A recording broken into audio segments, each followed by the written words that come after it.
Okay, sa mapagpalang araw po sa inyong lahat, mga minamahal ko mga kababayan. Muli po, nandito na naman po inyong lingkod, Epifanio Labrador, dito po sa ating programang Reaksyon Mo, Birada Ko.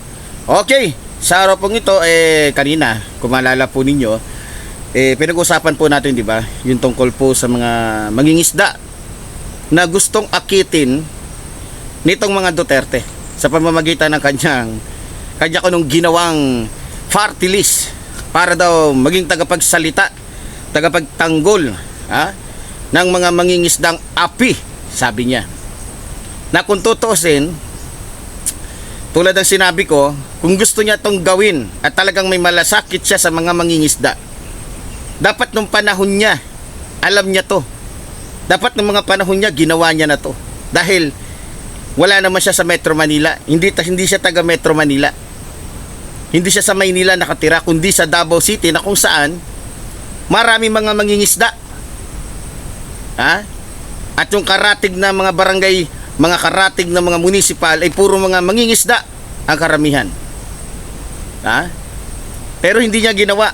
Bakit niya ba kailangan gawin yun? Tulad ng sinabi ko, para mang-akit na naman. Para gamitin sa ganon ay dagdag boto. Diba?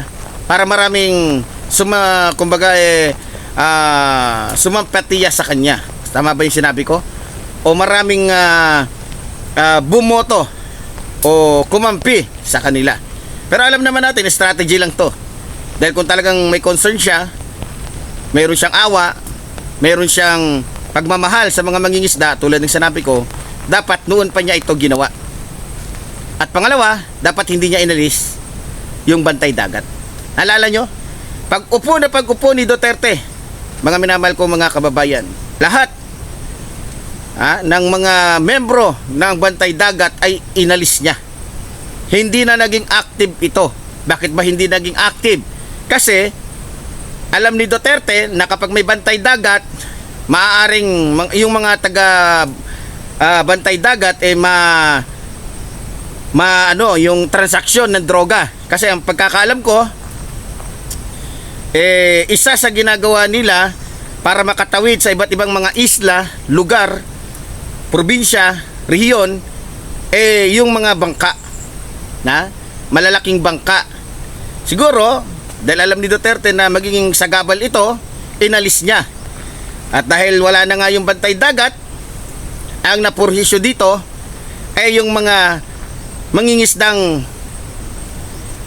namimingwit lamang para mayroong mabenta sa palengke nang sa ganun ay mayroong pambiling bigas o ulam man lamang. Pero dahil nga walang puso ito si Duterte, hindi niya na inisip yung magiging resulta nito. Ayun, mga minamahal ko mga kababayan, anong nangyari?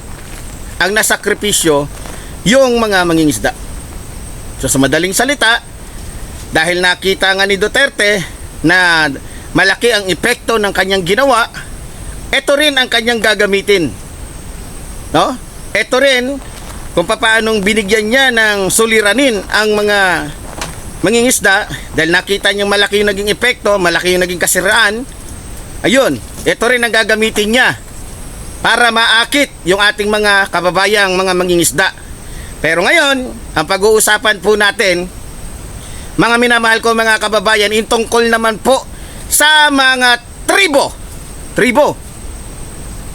So ang ginagawa nila, nagpapakyat si Duterte sa mga bundok ng kanyang mga leader, mga utusan, mga aso, mga ulupong, mga tuta, ano pa ba pwedeng itawag, para kumbinsihin, alukin.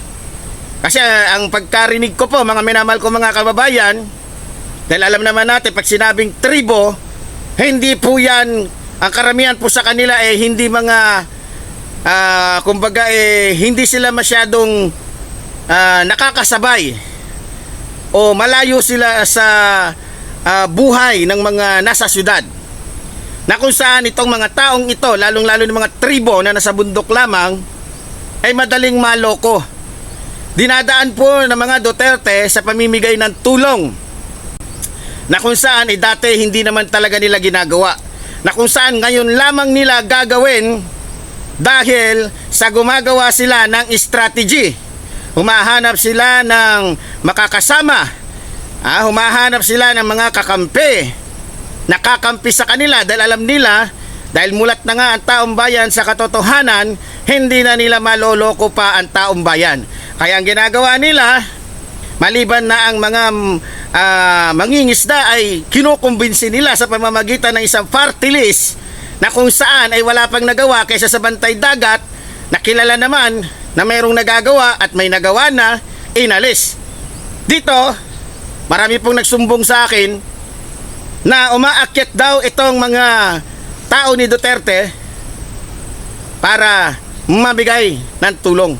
Nagdadala ng bigas, nagdadala ng kung ano-ano na dati naman ay hindi naman nila ginagawa, na ngayon pa lamang nila gagawin sapagkat humahanap nga sila ng simpatya, humahanap sila ng mga kakampi. Ngayon, nakakatawa, makikita nyo mga minamahal ko mga kababayan na talagang desperado na talaga etong mga Duterte, dahil alam nila na ang mga tao sa kapatagan o yung mga taong may alam sa katotohanan, nakakasubaybay sa mga nangyayari, hindi na nila pwedeng lokohin. Kaya ang ginagawa ng mga Duterte ay yung mga kagaya nito. O siguro inaakala nila na maaakit nila ang taong bayan. Pero ito po ang gagawin natin. Doon po sa mga kababayan natin na may cellphone, na malapit naman sa mga tribo, umakyat po kayo doon. Ipaabot po ninyo itong mensahe ko sa kanila. Pakishare po ito sa mga kababayan natin, lalong-lalo na sa mga tribo na nasa kabundukan, na gustong gamitin na naman ng mga Duterte. Talaga napakahayo po talaga ng mga demonyong ito. Dahil alam nilang hindi na sila uubra sa taong bayan, hindi na uubra yung kanilang mga kasinungalingan. Ayun, ang gusto na naman nilang gamitin, biktimahin, hindi lamang yung mga mangingisda, pati na yung mga tao doon sa kabundukan na pwede nilang magamit. So, doon sa mga kababayan po natin ng mga tribo, wag po kayo maniwala sa mga Duterte. Ako na po nagsasabi sa inyo, basta mga Duterte, mga demonyo po yan, mga sinungaling po yan, mga mandarambong yan. Walang tunay na pagmamahal yan sa mga katulad ninyo. Ginagamit lang kayo ng mga Duterte dahil alam po nila na hindi na sila uubra sa mga Pilipinong naloko nila noon. Kaya sa mga kababayan natin na mga tribo o na may mga tribo, pag lumapit po sa inyo yung mga Duterte, mga tao nila, tanggapin nyo po yung mga ibibigay nila sa inyo, dahil dapat naman talaga ibigay nila at ibalik nila sa inyo yung ninakaw nila, na matagal na dapat ninyong natatamasa, na ngayon pa lamang nila binigay sa inyo dahil kumukuha lamang po sila ng simpatya. Doon naman sa mga tribo o mga leader ng tribo, imulat ninyo ang inyong mga mata, o baka napangakuan kayo. Mag-ingat po kayo mga kababayan, lalong-lalo na yung mga leader ng mga tribo